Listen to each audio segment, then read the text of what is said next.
জান্নাতের পানি। অনেকদিন আগের কথা, এক মরুভূমিতে থাকতো এক বেদুইন। একদিন মরুভূমিতে অনেক গরম পড়ছিল। বেদুইন গরম সহ্য করতে না পেরে বলল, বাতাসের পরিবর্তে যেন আগুন বয়ে যাচ্ছে। এদিকে দুর্ভিক্ষের কারণে লোকজন যে না খেয়ে মরে যাচ্ছে, ঘরেতেও কোনো খাবার দাবার নেই। শেষ পর্যন্ত কি আমাদেরকেও না খেয়ে মরতে হবে? আল্লাহ, আপনি আমাদেরকে রক্ষা করুন। এখন কি খেয়ে বাঁচবো? আরে শুনেছি আমাদের জাহাপনা নাকি অনেক দয়ালু, সব গরিব দুঃখীদের সাহায্য করেন। আমি তো তার কাছে গিয়ে আমার অবস্থা কথা জানাতে পারি। যদি কোনো কিছু পাই তাহলে সেটা দিয়ে না হয় ব্যবসা শুরু করব। হ্যাঁ, সেই ভালো। আজই রওনা হতে হবে। খাবার দাবার কিছু নেই এখন, একমাত্র এই পানিটাই আমার সম্বল। বেদুইন তখন রাজপ্রাসাদের দিকে রওনা হলো।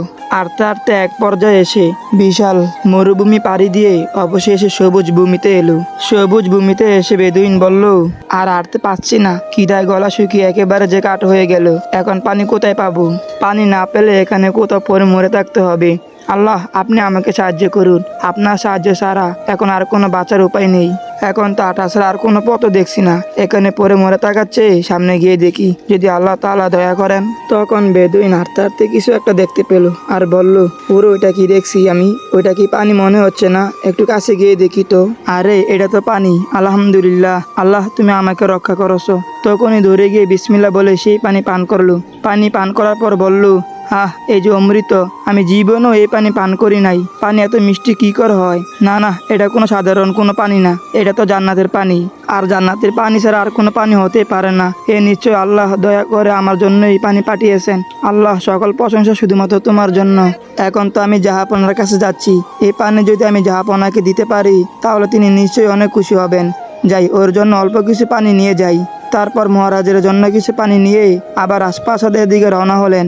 অবশেষে কয়েকদিন হাঁটার পর বেদুইন মহারাজের সাথে সাক্ষাৎ করতে পারলেন। মহারাজের কাছে গিয়ে সালাম দিলেন। মহারাজ সালামের উত্তর দিয়ে বললেন, কে তুমি? এখন কুদ্দুস বললেন, এই রাজ্যের শেষ প্রান্তে যে মরুভূমি আছে সেখানে আমি জন্ম থেকে বড় হয়েছি। দুর্ভিক্ষে আমাদের এলাকার মানুষ সব মারা যাচ্ছে।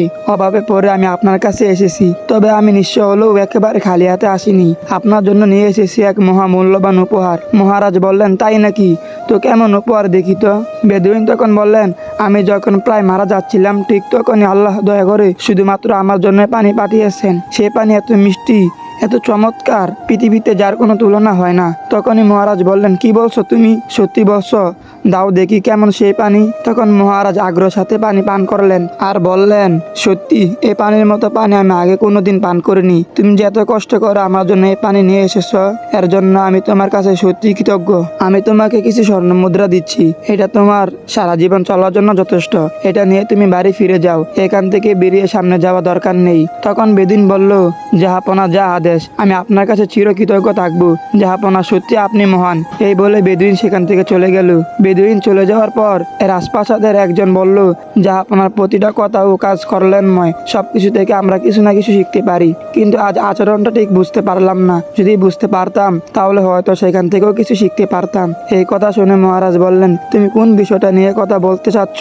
তখন রাজপ্রাসাদে সেই লোকটা বলল, অন্যান্য দিন কোন হাদিয়া আইলে আপনার অবশিষ্ট অংশটুকু সবাইকে ভাগ করে দিতেন, কিন্তু আজ করেননি। অন্যদিকে বেদুইন এখান থেকে বেরিয়ে সামনে যেতে নিষেধ করেছেন। তখন মহারাজ বললেন, এই কথা?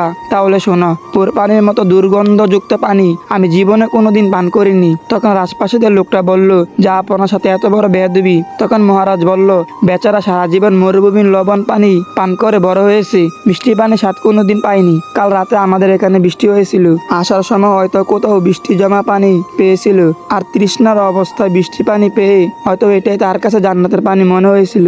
আহারে, কত আশা নিয়ে অসহায় লোকটি আমার কাছে এসেছিল, আমাকে খুশি করতে চেয়েছিল। আমি যদি তোমাদের কাউকে পানিটুকু পান করতে দিতাম তাহলে সব রহস্য ফাঁস হয়ে যেত। শুধু শুধু মানুষটা তোমাদের সবার সামনে লজ্জিত হতো। আর আমি সামনে যেতে নিষেধ করেছি, কারণ হলো সামনে কিছু দূর গেলেই দলফুরা নদী, আর দলফুরার কাছে পানি তুচ্ছ। সে সেখানে গেলে তার ভুল বুঝতে পারতো এবং সারা জীবন আফসোস করতো। সে সারা জীবন বলতো, আয় হায়, আমি মহারাজকে কি পানি দিয়ে আসলাম। আমি চাইনি আমার কোনো প্রজা কষ্ট পাক। আমি চাই আমার সকল প্রজা সব সময় সুখে শান্তিতে থাকুক। তো যাই হোক, আজকে এই পর্যন্তই। সবাই সুস্থ থাকবেন, ভালো থাকবেন, আমার জন্য দোয়া করবেন। খুদা হাফেজ।